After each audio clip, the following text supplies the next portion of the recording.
Hello दोस्तों, नमस्कार, शुभ प्रभातम। मैं डीके व्यास। दोस्तों, व्यास एजुकेशन हब के इस मंच पर मैं आपका एक बार पुनः हार्दिक अभिनंदन करता हूं। दोस्तों, हम कल पढ़ रहे थे सिंधु घाटी सभ्यता।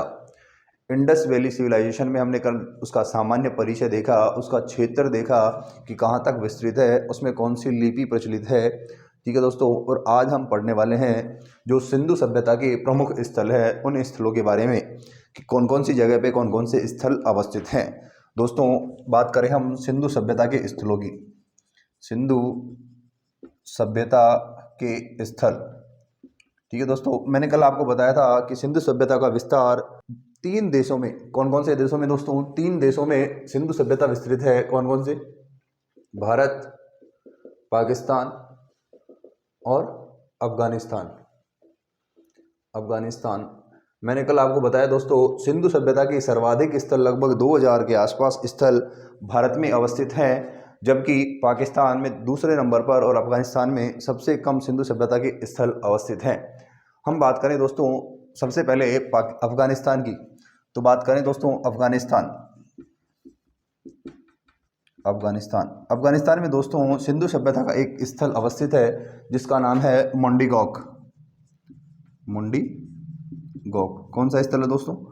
मुंडीगौक। ठीक है दोस्तों, कौन सा है? मुंडीगौक। और ये दोस्तों सारतोगोई जो नदी है उस नदी के किनारे विकसित हुई। मुंडीगौक सिंधु सभ्यता का ये स्थल है, कौन सी नदी के किनारे विकसित हुआ? सारतोगोई नदी के किनारे विकसित हुआ। तो दोस्तों सिंधु सभ्यता का केवल एक स्थल हमें अफगानिस्तान में देखने को मिलता है। हम बात करें दोस्तों पाकिस्तान के स्थलों की। पाकिस्तान भारत का जो समीपवर्ती इलाका है, जो भारत का जो तटवर्ती इलाका है पाकिस्तान से लगता हुआ, उस पाकिस्तान से लगते हुए तटवर्ती इलाके में कुछ सिंधु सभ्यता के स्थल अवस्थित है जिनके बारे में हम बात करने वाले हैं। दोस्तों, हम सबसे पहले बात करें पाकिस्तान का जो सिंध प्रांत है। सिंध प्रांत कौन सी जगह की बात करें दोस्तों? पाकिस्तान। तो पाकिस्तान के सिंध प्रांत में कुछ जो ऐसे स्थल हैं जो सिंधु सभ्यता के अवशेष वहाँ से प्राप्त हुए हैं, उन स्थलों के बारे में हम बात करें तो दोस्तों उनमें हमें देखने को मिलता है मोहनजोदड़ो। मोहनजोदड़ो। दूसरे स्थल की बात करें दोस्तों तो दूसरा है जुदेर जोदड़ो। जुदेर जोदड़ो। तीसरे स्थल की बात करें दोस्तों तो वो है चन्हूदड़ो। चन्हूदड़ो। और इसके अलावा आमरी। एक है दोस्तों कोटदीजी। कोटदीजी कौन सा है? कोटदीजी एक स्थल है जो सिंध प्रांत में अवस्थित है, वो है दोस्तों अल्लादीनो। कौन सा? अल्लादीनो, जिसे हम वर्तमान में अली मुराद के नाम से भी जानते हैं। किस नाम से? अली मुराद। दोस्तों, जो पाकिस्तान में अवस्थित जो सिंध प्रांत है, उस सिंध प्रांत में सिंधु सभ्यता के मोहनजोदड़ो, जुदेर जोदड़ो, चन्हूदड़ो, आमरी, कोटदीजी और अल्लादीनो स्थल अवस्थित है। दोस्तों, आपसे पूछा जाएगा कि कौन सा स्थल कहाँ अवस्थित है। ठीक है, तो आमरी निम्न में से कहाँ अवस्थित है, तो आपको ऑप्शन दे देगा सिंध प्रांत, पंजाब। ठीक है, बलूचिस्तान भारत में बोलेगा, भारत के पंजाब में अवस्थित है क्या? गुजरात में अवस्थित है, पंजाब, हरियाणा कहीं पे भी अवस्थित है, ऐसा ऑप्शन दे देगा। और आपसे पूछेगा कि आमरी सिंधु सभ्यता का स्थल अवस्थित है। दूसरी बात करें दोस्तों सिंधु सभ्यता के जो स्थल हैं सिंध प्रांत के अलावा पाकिस्तान में और कौन सी जगह है, तो पाकिस्तान का जो पंजाब प्रांत है। कौन सा दोस्तों? पंजाब प्रांत। कहाँ की बात कर रहे हैं हम? ये पंजाब प्रांत भारत वाला नहीं है, पाकिस्तान वाला जो पंजाब प्रांत है उसकी हम बात कर रहे हैं। तो यहाँ कौन कौन से स्थल अवस्थित है दोस्तों? एक है हड़प्पा। कौन सा? हड़प्पा। एक है दोस्तों जलीलपुर। कौन सा? जलीलपुर। एक हो गया हड़प्पा, दूसरा है जलीलपुर। एक है डेरा इस्माइल खान। डेरा इस्माइल खान। एक है दोस्तों रहमान देरी।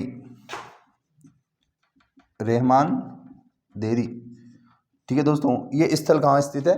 पंजाब प्रांत में अवस्थित है। कौन कौन से स्थलों की बात हो गई? पंजाब प्रांत में अवस्थित। एक तो हड़प्पा हो गया, जलीलपुर हो गया, डेरा इस्माइल खान और रहमान देरी। ये कहाँ अवस्थित है? पंजाब, पाकिस्तान में अवस्थित है।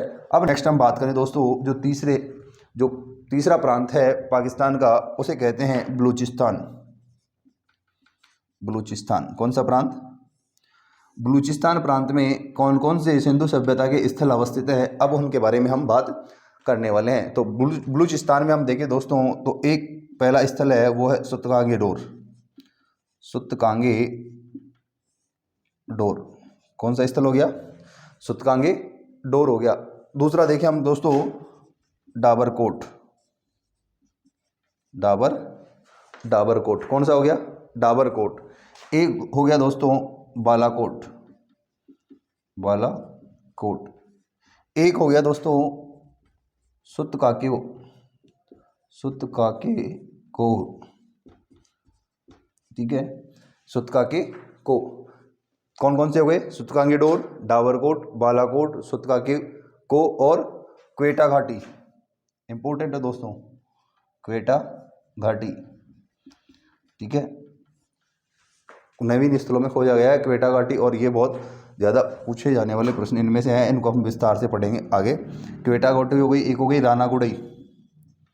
राना गुड़ई कौन सा? राना गुड़ई क्षेत्र हो गया। और एक मेहरगढ़। मेहरगढ़, मेहरगढ़ के बारे में दोस्तों मैंने कल बताया था, सिंधु सभ्यता का सबसे प्राचीन स्थल मेहरगढ़ है। जबकि नवीन स्थल की बात करें तो नवीन स्थल भारत के हरियाणा राज्य में अवस्थित कौन सा है?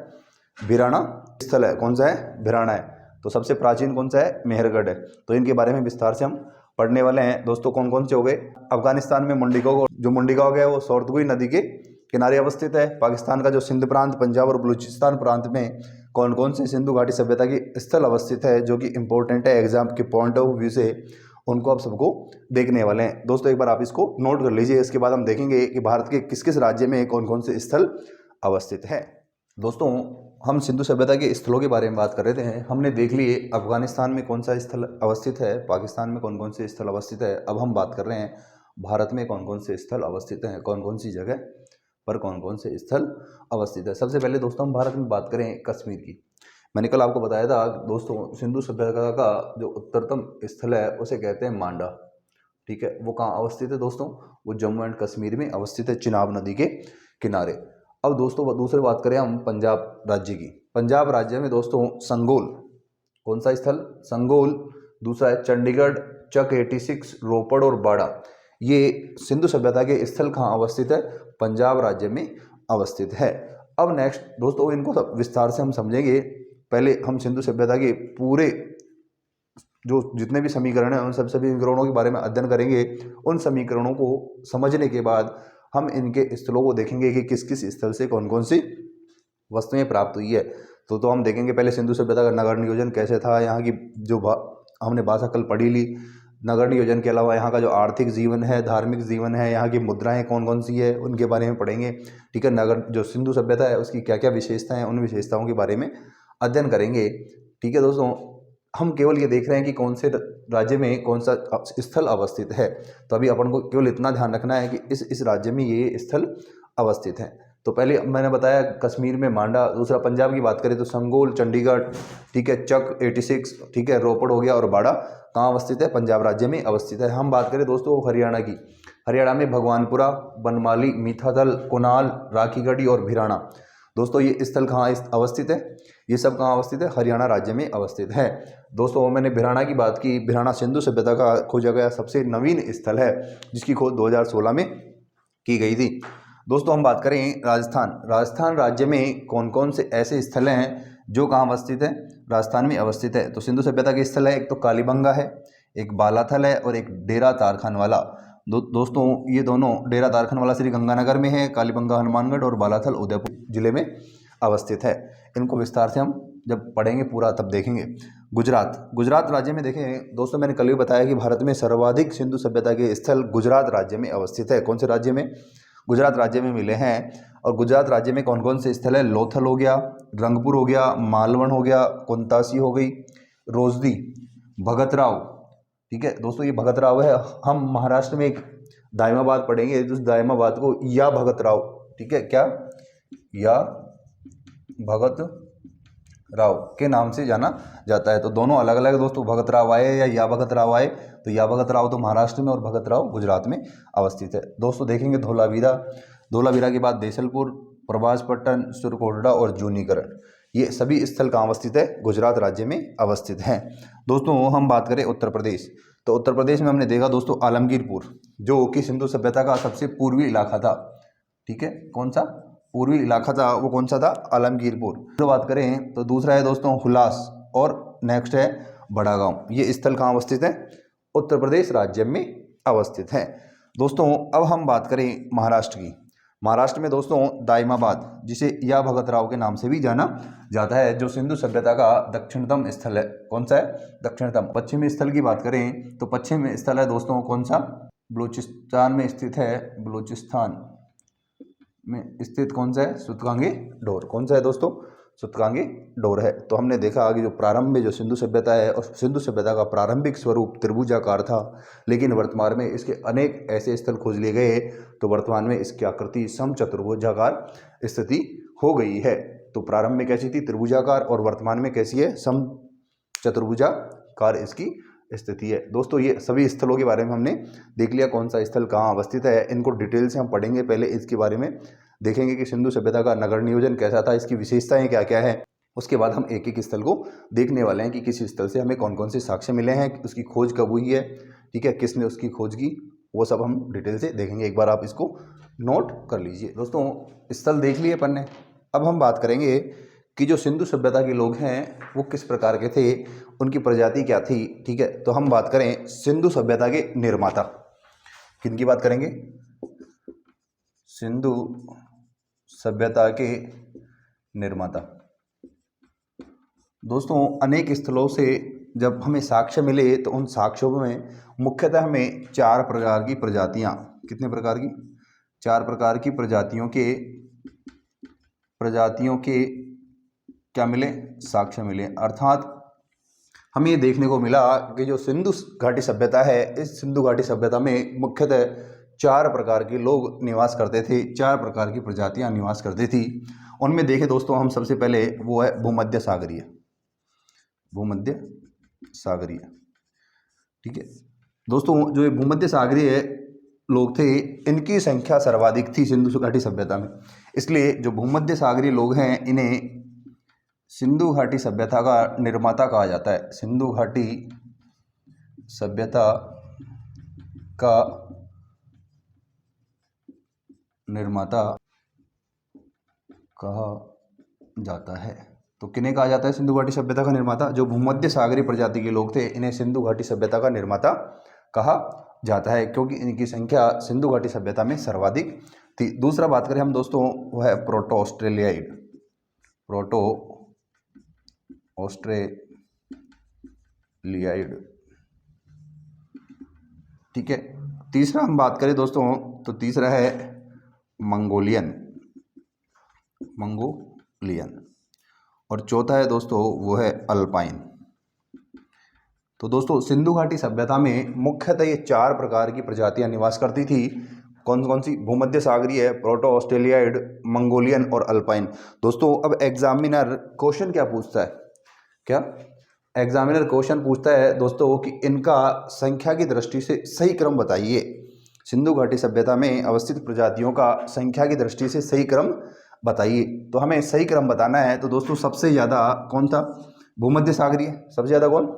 भूमध्य सागरीय। दूसरे नंबर पे हम बात करें तो वो है मंगोलियन। दूसरे नंबर पे कौन है? मंगोलियन। और तीसरे नंबर पे दोस्तों अल्पाइन, और चौथे नंबर पे है प्रोटो ऑस्ट्रेलियाइड। दोस्तों 4 प्रकार की प्रजातियां निवास करने के कारण सिंधु घाटी सभ्यता को मिश्रित प्रजातीयता के सिद्धांत पर आधारित सभ्यता भी कहते हैं। किस पर आधारित? मिश्रित प्रजातीयता के सिद्धांत पर आधारित सभ्यता भी कहते हैं। क्यों कहते हैं दोस्तों?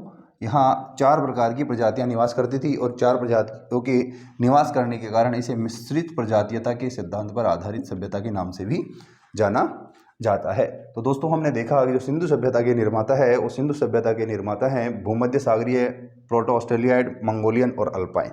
ठीक है दोस्तों, एक बार आप इसको नोट कर लीजिए। दोस्तों अभी हमने पढ़ा सिंधु सभ्यता के निर्माताओं के बारे में। अब हम पढ़ेंगे सिंधु सभ्यता की क्या क्या विशेषताएं हैं। सिंधु सभ्यता की विशेषताएं, किस कारण से सिंधु सभ्यता को जाना जाता है और इसकी प्रमुख विशेषताएं कौन कौन सी हैं। ठीक है, तो हम बात करें सबसे पहले जो पहली विशेषता है दोस्तों, वो है जो सिंधु घाटी सभ्यता है, ये एक कांस्य युगीन सभ्यता थी। कैसी सभ्यता थी दोस्तों? नंबर 1, यह कांस्य युगीन सभ्यता थी, अर्थात इस समय किसका प्रयोग, कांसे का प्रयोग सर्वाधिक मात्रा में किए जाने के कारण इसे कांस्य युगीन सभ्यता के नाम से भी जाना जाता है।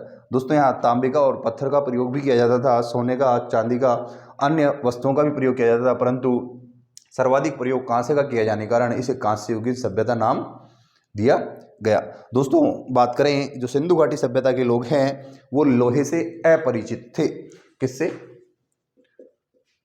लोहे से अपरिचित थे। लोहा दोस्तों मैंने कहा सिंधु सभ्यता का जो समापन अर्थात अंतिम कालखंड माना जाता है 1300 ईसा पूर्व के आसपास, जबकि लोहे की सर्वप्रथम खोज 1000 ईसा पूर्व कहाँ पे? अतिरंज खेड़ा उत्तर प्रदेश, अर्थात एटा जिला पड़ता है, एटा जिला उत्तर प्रदेश यूपी में सर्वप्रथम लोहे की खोज 1000 ईसा पूर्व के आसपास की गई थी। ठीक है, तो इसलिए हम कहें कि सिंधु सभ्यता के लोग लोहे से क्या थे? बिल्कुल अपरिचित थे। दोस्तों दूसरी विशेषता है क्या? सिंधु सभ्यता के लोग नगरों में निवास करते थे। किसकी बात कर रहे हैं? सिंधु सभ्यता के लोगों की बात कर रहे हैं कि वो कहाँ निवास करते थे? नगरों में। इस कारण सिंधु सभ्यता को नगरीय सभ्यता भी कहते हैं। तो सिंधु सभ्यता को नगरीय सभ्यता की क्रांति के नाम से भी जाना जाता है। दोस्तों जो ये नगर थे, इन नगरों का विभाजन मुख्यतः 2 भागों में किया गया था। कितने भागों में किया गया था? 2 भागों में किया गया था, एक तो पूर्वी भाग और एक पश्चिमी भाग। अब नेक्स्ट विशेषता की बात करें कि ये नगरीय क्रांति का प्रतीक थी। तीसरी विशेषता क्या हो गई? तो तीसरी विशेषता है दोस्तों जो सिंधु सभ्यता के लोग हैं वो व्यापार और वाणिज्य को बहुत ज़्यादा बढ़ावा देते थे। तो किस पर बल देते थे सिंधु सभ्यता के लोग? सिंधु सभ्यता के लोग व्यापार व वाणिज्य को अधिक बढ़ावा देते थे। किसको बढ़ावा देते थे? व्यापार और वाणिज्य को। अब हम चौथी विशेषता देखें, ये शांतिवादी दृष्टिकोण को अपनाने वाले लोग थे। कौन सी दृष्टिकोण को? शांतिवादी दृष्टिकोण। शांतिवादी दृष्टिकोण से तात्पर्य क्या है दोस्तों? अब तक ज्ञात स्थलों में कोई भी स्थल ऐसा नहीं है जहां से किसी प्रकार के अस्त्र शस्त्र मिले हों। क्या मिले हों? अस्त्र शस्त्र मिले हों। अस्त्र शस्त्र तो मतलब ऐसे तो मिले हैं जो कि उनके दैनिक जीवन में काम लेने वाले, लेकिन ऐसे नहीं मिले जो तीखे हथियार हो। ठीक है, जो किसी की जान लेने वाले हो, ऐसे हथियारों के साक्ष्य कहीं से भी नहीं मिले हैं। और ना ही कोई रक्षात्मक युक्तियों से तात्पर्य है कि अब बचाव के लिए काम में लिए जाने वाले शस्त्र, जैसे रक्षा कवच हो गया, ढाल हो गई, ऐसे किसी प्रकार के कोई साक्ष्य वहाँ से नहीं मिले हैं। इस कारण से हम कह सकते हैं कि जो सिंधु सभ्यता के लोग हैं वो कैसे थे? शांतिवादी थे, अर्थात वो हिंसा में विश्वास नहीं रखते थे। नेक्स्ट दोस्तों 5वां देखें, उनमें समष्टिवादी दृष्टिकोण पाया जाता था। समष्टिवादी दृष्टिकोण। समष्टिवादी दृष्टिकोण से तात्पर्य दोस्तों मिलजुल कर रहना।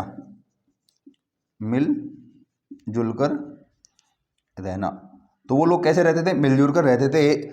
सिंधुवासी जो लोग हैं उनके घरों में कभी ताले नहीं लगते थे और वो सब लोग आपस में कैसे रहते थे? मिलजुल कर रहते थे। अब दोस्तों इनके कुछ समष्टिवादी दृष्टिकोण के कुछ एग्जाम्पल्स भी हैं। जैसे हम देखें मोहनजोदड़ो में प्राप्त हमें विशाल स्नानागार मिला है। ठीक है, तो कैसा है? सार्वजनिक है। कैसा है? सार्वजनिक अन्नागार मिले हमें हड़प्पा सभ्यता से। जहाँ सब लोग सामूहिक रूप से अन्न को रखते थे। तो जहाँ समष्टिवादी दृष्टिकोण देखने को मिलता है तो वहीं उसके कुछ एग्जाम्पल्स भी हमें देखने को मिलते हैं। देखिए दोस्तों, हम देखें कि जो लोथल से प्राप्त गोदीबाड़ा और जूनीकरण दोनों जगह से मिले हुए जो गोदीबाड़ा के साक्ष्य हैं, उन साक्ष्यों के आधार पर भी हम लगा सकते हैं अनुमान कि ये लोग किसमें, समष्टिवादिता में विश्वास करते थे, अर्थात मिलजुल कर रहने में विश्वास करते थे। तो ये पांचवी विशेषता हुई। अब दोस्तों हम बात करें नेक्स्ट, दोस्तों हम बात करें छठी विशेषता की, तो ये लोग लोहे से बिल्कुल अपरिचित थे, इनको लोहे का बिल्कुल भी ज्ञान नहीं था। तो ये हो गई सिंधु घाटी सभ्यता की विशेषताएं। एक है लोहे से अपरिचित, ठीक है दोस्तों, एक बार आप इसको नोट कर लीजिए। दोस्तों अभी हमने देखा कि सिंधु सभ्यता की कौन कौन सी विशेषताएं हैं। विशेषताओं के बाद हम दोस्तों बात करेंगे कि जो सिंधु सभ्यता है, इस सिंधु सभ्यता में जो नगर नियोजन है वो किस प्रकार था। नगर नियोजन, तो सिंधु सभ्यता की जो एक प्रमुख विशेषता है वो है सिंधु सभ्यता का नगर नियोजन। तो हम अपन नगर नियोजन की बात कर रहे हैं। जो सिंधु सभ्यता का स्थल है, ये स्थल दो भागों में विभाजित था, दो भागों में विभाजित, ठीक है। कितने भागों में विभाजित था दोस्तों, दो भागों में। ये तो हो गया पश्चिमी भाग, पश्चिमी भाग, ये हो गया पूर्वी भाग, पूर्वी भाग। दोस्तों आप राजस्थान के एक बार मानचित्र को देखिए। जो राजस्थान का पूर्वी भाग है, यहाँ आपको दुर्ग बहुत कम मात्रा में देखने को मिलते हैं, जबकि पश्चिमी जो भाग है, उस पश्चिमी भाग में दुर्ग की मात्रा अधिक देखने को मिलती है। उसी प्रकार से हम याद करने के दृष्टिकोण से याद रखें कि जो पश्चिमी भाग है वो कैसा था, दुर्गीकृत, कैसा था, दुर्गीकृत। जबकि जो पूर्वी भाग है वो कैसा था, निचला स्तर, ठीक है, निचला स्तर या अदुर्गीकृत, अदुर्गीकृत। तो इसको ऊपरी स्तर भी बोल सकते हैं, ऊपरी स्तर या दुर्गीकृत भाग, और उसको बोल सकते हैं निचला स्तर या अदुर्गीकृत भाग। तो याद करने के लिए हमें देखना है कि राजस्थान का जो पश्चिमी भाग है उसमें ज़्यादा दुर्ग है, इस कारण उसे दुर्गीकृत क्षेत्र कहते हैं, और पूर्वी भाग है उसमें कम दुर्ग होने के कारण उसे निचला स्तर कहते हैं। अब दोस्तों बात करें कि जो बड़े स्तर के अधिकारी और प्रशासनिक अधिकारी हैं वो कहाँ निवास करते थे, पश्चिमी भाग में, अर्थात दुर्गीकृत भाग में निवास करते थे। प्रशासनिक अधिकारी कहाँ निवास करते थे, दुर्गीकृत भाग में। और जबकि सामान्य लोग कहाँ निवास करते थे दोस्तों, सामान्य लोग निवास करते थे निचले स्तर में, अर्थात पूर्वी भाग में निवास करते थे। दोस्तों हमने देखा कि जो स्थल है, ठीक है, तो यहाँ प्रशासनिक अधिकारी क्या करेंगे, यहाँ करेंगे प्रशासनिक अधिकारी कानूनों का निर्माण करेंगे, सामूहिक आकर के कोई किसी प्रकार का कोई निर्णय लेंगे। इस कारण जो पश्चिमी भाग है, इस पश्चिमी भाग को सार्वजनिक स्थल के नाम से भी जाना जाता है। कौन से भाग को, पश्चिमी भाग को किस नाम से, सार्वजनिक स्थल के नाम से भी जाना जाता है। दोस्तों अब देखें कुछ स्थल ऐसे हैं, देखो हम बात करें कालीबंगा की, किसकी बात करें दोस्तों, कालीबंगा। जो कालीबंगा है, इस कालीबंगा के दोनों स्तर क्या है, दुर्गीकृत है, दुर्गीकृत, पूर्वी भी और पश्चिमी क्षेत्र है, दोनों क्या है, दुर्गीकृत है। तो कालीबंगा के दोनों स्थल कैसे हैं, दुर्गीकृत है। हम देखें दोस्तों और अन्य स्थलों में हमने देखा धोलावीरा, धोलावीरा। दोस्तों धोलावीरा तीन भागों में, तीन स्तरों में विभाजित है। एक तो पश्चिमी स्तर, एक है मध्यम स्तर और एक है पूर्वी स्तर, पूर्वी स्तर। दोस्तों मध्यम और जो पश्चिमी स्तर है ये दोनों क्या है, दुर्गीकृत है, दुर्गीकृत है। तो सिंधु सभ्यता का एकमात्र ऐसा स्थल धोलावीरा है जो तीन स्तरों में विभाजित है। कितने स्तरों में, तीन स्तरों में विभाजित है, पश्चिमी, मध्यम और पूर्वी स्तर, जिसमें पश्चिमी स्तर और मध्यम स्तर दोनों कैसे हैं, दुर्गीकृत है, अर्थात इसके दो स्तर दुर्गीकृत हैं, जबकि एक स्तर कैसा है, निचला स्तर है, अदुर्गीकृत की स्थिति में है। तो दोस्तों जिस प्रकार धोलावीरा तीन स्तरों में विभक्त है, वैसे ही जूनीकरण में भी तीन स्तर देखने को मिले हैं। किसमें? जूनीकरण में। और यदि ऑप्शन में 3 स्तरों के बारे में पूछे कि कौन से स्थल 3 स्तरों में विभाजित है और धोलावीरा ऑप्शन में नहीं हो, जूनीकरण ऑप्शन में हो, तो जूनीकरण करना है, ठीक है। और यदि धोलावीरा ऑप्शन में है तो धोलावीरा अपन को करना है। इस ऐसे ही हम देखें दोस्तों लोथल और चनुदड़ो। दोस्तों हम बात करें लोथल और चनुदड़ो की। लोथल और चनुदड़ो क्या है? केवल एक टीले पर अवस्थित नगर है, केवल एक टीले पर अवस्थित नगर है। अर्थात यहाँ केवल पश्चिमी भाग ही है, पूर्वी भाग नहीं है। तो पूरा भाग क्या है? दुर्गीकृत है, ठीक है। इसके अलावा निम्नीकृत अर्थात अदुर्गीकृत भाग इन दोनों स्थलों पर देखने को नहीं मिलता है। तो क्वेश्चन कहाँ से पूछेगा? क्वेश्चन पूछेगा कौन सा भाग है जिसमें दोनों स्तर क्या है? दुर्गीकृत है। तो दोनों स्तर इस दुर्गीकृत है वो है कालीबंगा। और कौन से स्थल हैं जिनके 3 स्तर पाए जाते हैं? तो धोलावीरा और जूनीकरण, ठीक है, जिनमें पश्चिमी और मध्यवर्ती स्तर क्या है? दुर्गीकृत है। और कौन कौन से स्थल ऐसे हैं जो केवल एक टीले पर अवस्थित हैं? तो वो है लोथल और चनुदड़ो। इसके बाद दोस्तों हम देखेंगे कि जो नगर नियोजन है इसकी विशेषताएं और क्या क्या थी। हमने अभी देखा कि जो इसका विभाजन 2 भागों में कर रखा था नगर का, एक तो पूर्वी और पश्चिमी, ठीक है। इसके बाद हम इसकी विशेषताएं देखने वाले हैं, इसकी क्या क्या विशेषताएं हैं, एक बार आप इसको नोट कर लीजिए। दोस्तों अब जो उसका नगर नियोजन है, उस नगर नियोजन में हमने उसको 2 भागों में बांटा, ठीक है, पश्चिमी पूर्वी इलाका। उसी प्रकार से हम और विशेषताएं देखें जो सिंधु सभ्यता के नगर नियोजन की है वो देखने को मिलती है दोस्तों। हमें दूसरे नंबर पे है वो है सड़कें। क्या है दोस्तों? सड़कें। तो सड़कें क्या? सड़कें दोस्तों सिंधु सभ्यता की सड़कें आपस में समकोण पर आकर काटती थी। कैसे आकर के काटती थी? समकोण पर, ठीक है। ऐसे कट आगे काट दी, यहाँ कट हो गई, ठीक है, यहाँ से बन चल रही है तो ये कट हो गई। तो आपस में एक दूसरे को क्या कर रही है? समकोण पर काट रही है। समकोण का मतलब 90 डिग्री एंगल पर आपस में एक दूसरे को काट रही है। और इस कारण से इसे समकोण पद्धति पर आधारित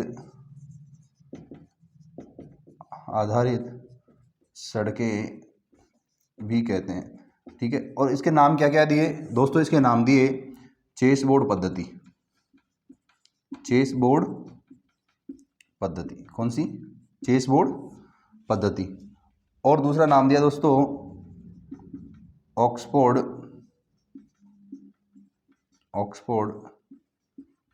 मेस पद्धति। ऑक्सफोर्ड मेस पद्धति इसको नाम दिया गया। दोस्तों हम आगे देखें कि जो आपने देखा होगा चेस बोर्ड होता है ना, जो चेस खेलने का गेम खेलने का आता है, एक बोर्ड बना हुआ आता है जिसमें ऐसे बने होते हैं दो, एक वाइट एक ब्लैक, एक वाइट और ब्लैक। उस प्रकार से ये सड़कें आपस में दिखाई पड़ती थी। बात करें सड़कों की दोस्तों तो ये सड़कें पक्की मिट्टी से बनी होती थी। किससे? पक्की मिट्टी से बनी होती थी। किससे बनी होती थी? पक्की मिट्टी से बनी होती थी। हम देखिए दोस्तों जो सड़कें बनती थी उन सड़कों के किनारे किनारे ये सड़कें, तो सड़कों के किनारे किनारे यहाँ नालियों की व्यवस्था भी की जाती थी। किसकी व्यवस्था की जाती थी?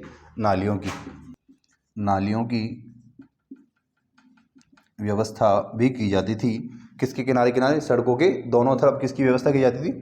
नालियों की व्यवस्था की जाती थी। अब हम देखें दोस्तों कि जो सड़कें हैं कि ईंटों से बनी सड़कें हैं, इन सड़कों के अवशेष हमें देखने को मिलते हैं। दोस्तों एक जगह है बनवाली जो कि हरियाणा में है। कहाँ है? हरियाणा। तो यहाँ से जो साक्ष्य मिले हैं वो है कि जो सड़कें बनी हुई हैं इन सड़कों पर पहिए के चिन्हों का साक्ष्य मिला है। किसका साक्ष्य मिला है? सड़कों पर पहिए के चिन्हों का साक्ष्य मिला है। कहाँ से मिला है? बनवाली, हरियाणा से देखने को मिला है। आज भी ये ऐसे कैसे सुरक्षित स्थिति में है। दोस्तों हम देखें जो पहिए हैं, इन पहियों को देख करके हमें ऐसा प्रतीत होता है कि इस समय परिवहन की भी व्यवस्था थी।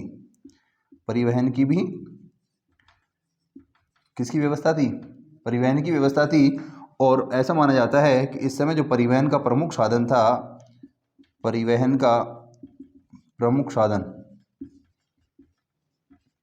क्या थी? बैलगाड़ी। क्या थी दोस्तों? बैलगाड़ी इस समय परिवहन का प्रमुख साधन हुआ करती थी। तो हमने देखा कि सड़कें किस आधार पर बड़ी होती थी, चेसबोर्ड पद्धति या समकोण पद्धति पर आधारित होती थी, एक दूसरे को समकोण पर काटती हुई प्रतीत होती थी, जिसे हम ऑक्सफोर्ड मेज पद्धति भी कहते हैं। ठीक है दोस्तों, यहाँ जो सड़कें हैं, सड़कों के किनारे नालियों का भी विकास किया गया था। सड़कों पर हमने देखा है जो बनवाली है वहाँ से हमें पहिए के साक्ष्य भी देखने को मिले हैं, जिससे हमें ये प्रतीत होता है कि इस समय जो परिवहन का जो मुख्य साधन थी वो थी बैलगाड़ी हुआ करती थी। क्या हुआ करती थी दोस्तों? बैलगाड़ी हुआ करती थी। नेक्स्ट विशेषता देखें, जो मकान है, मकानों की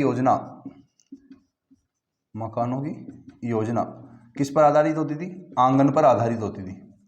किस पर आधारित होती थी दोस्तों? आंगन पर। अर्थात प्रत्येक मकान के बाहर एक आंगन होता था, ठीक है, और उसके बाद उसमें पूरी सुविधाओं युक्त एक चारों तरफ से घिरा हुआ अच्छा खासा घर बनाते थे ये लोग, ठीक है, जिसमें सारी मूलभूत आवश्यकताएं या मूलभूत सुविधाएं उसमें मौजूद हों, ठीक है। कमरे भी बहुत बढ़िया आकार के होते थे, जिसमें मुख्य बात क्या है, हमने देखा कि जो मकान है, ज़्यादातर मकान हैं, उन मकानों के दरवाजे कहाँ खुलते थे? मुख्य सड़क की ओर, मुख्य सड़क की ओर, जिनके दरवाजे मुख्य सड़क की ओर खुलते थे। लेकिन एकमात्र सिंधु सभ्यता का स्थल है, लेकिन एकमात्र सिंधु सभ्यता का स्थल कौन सा? लोथल। कौन सा है? लोथल, जिसके घरों के दरवाजे मुख्य सड़क की ओर ना खुलकर कहाँ खुलते थे? गलियों में खुलते थे दोस्तों। कहाँ खुलते थे? गलियों में। मुख्य सड़क की ओर नहीं खुलते, उनके घरों के दरवाजे कहाँ खुलते थे?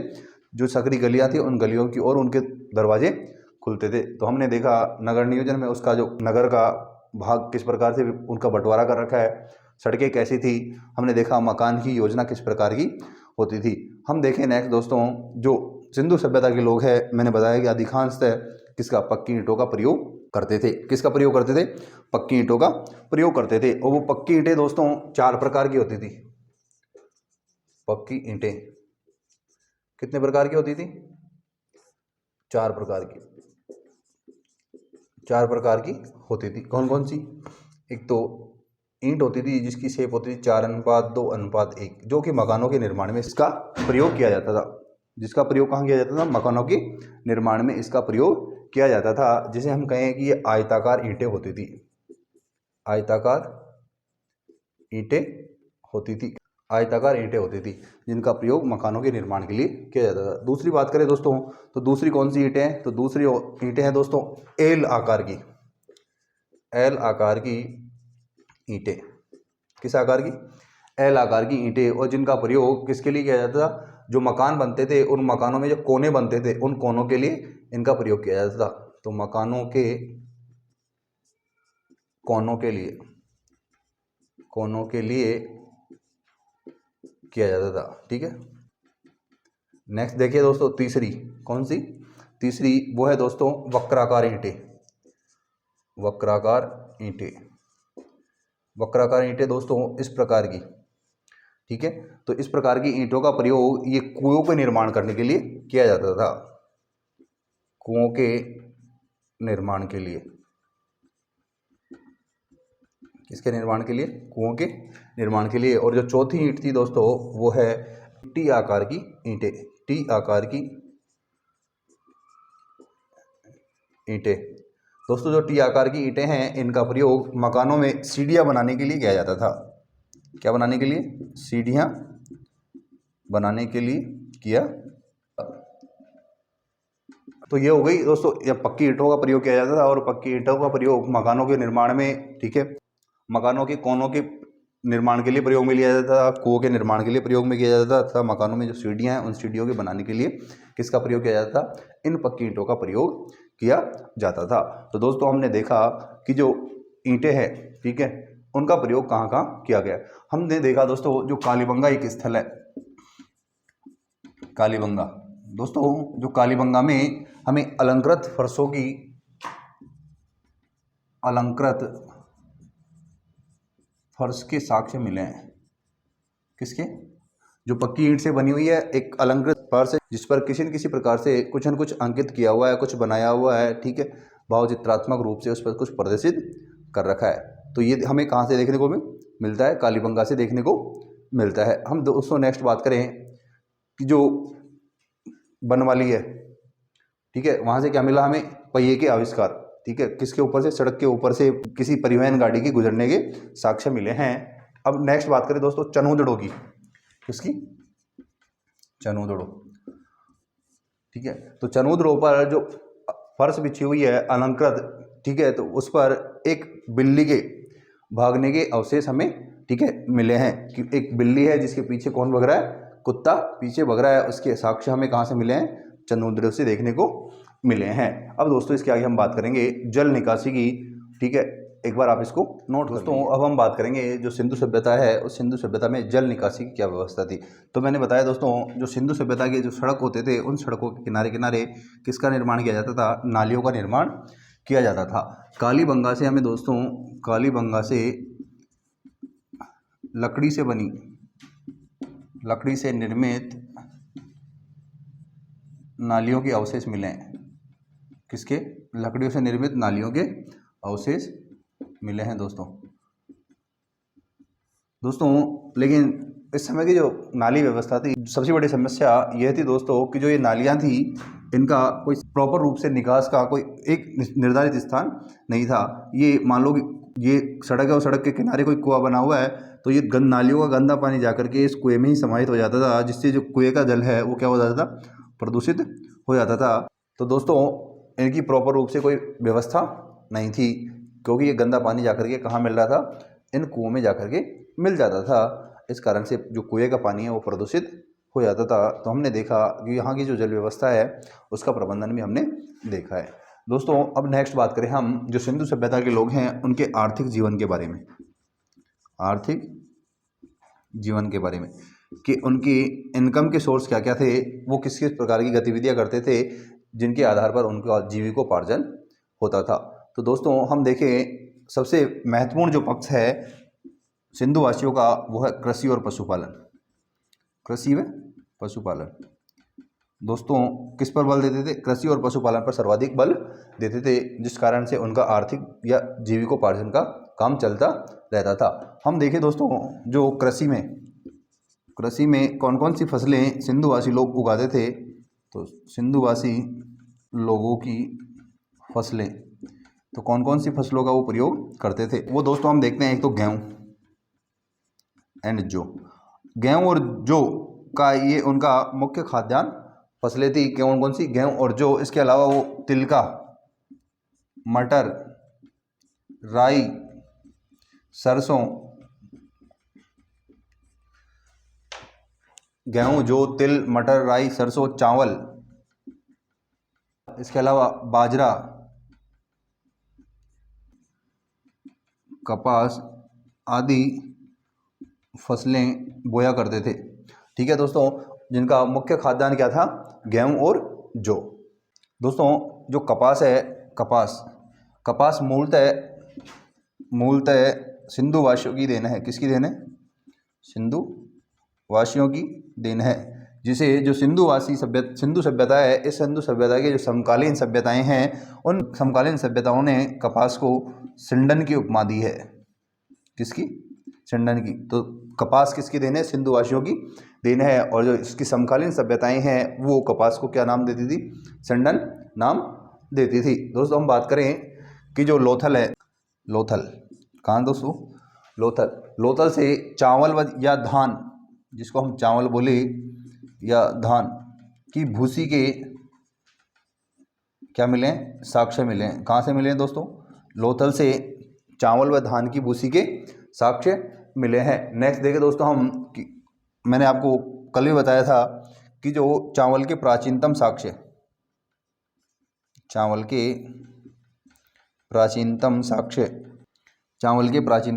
मिले हैं दोस्तों कोल्डी हवा, इलाहाबाद, यूपी से। कहाँ से मिले? कोल्डी हवा, इलाहाबाद, यूपी से। जबकि सिंधु सभ्यता में चावल के प्रथम साक्ष्य कहाँ से मिले? चावल के प्रथम साक्ष्य मिले हैं दोस्तों कहाँ से? लोथल से। कहाँ से मिले? लोथल से। हम देखें दोस्तों जौ के साक्ष्य मिले दोस्तों बनमाली से। कहाँ से मिले? बनमाली से। और यह पड़ता है हरियाणा में। कहाँ पड़ता है दोस्तों? हरियाणा में पड़ता है। और जो मिला है ये कौन सी किस्म का है दोस्तों? उत्तम किस्म का जौ है। कौन सी किस्म का? उत्तम किस्म के जौ के साक्ष्य कहाँ से मिले हैं? बनवाली से मिले हैं। हम देखें दोस्तों, जो जुते हुए खेत के साक्ष्य, अर्थात हम उसके आन के आर्थिक जीवन के बारे में बात कर रहे हैं, तो हम देखें जुते हुए खेत के साक्ष्य, जुते हुए खेत के साक्ष्य दोस्तों ये मिले हैं कालीबंगा। कहाँ से मिले हैं? कालीबंगा से। कहाँ से मिले हैं दोस्तों? कालीबंगा से जुते हुए खेत के साक्ष्य मिले हैं। हम बात कर रहे थे बनवाली की, जहाँ से उत्तम किस्म का जो मिला, ठीक है। यहाँ पर एक मिट्टी के हल का खिलौना,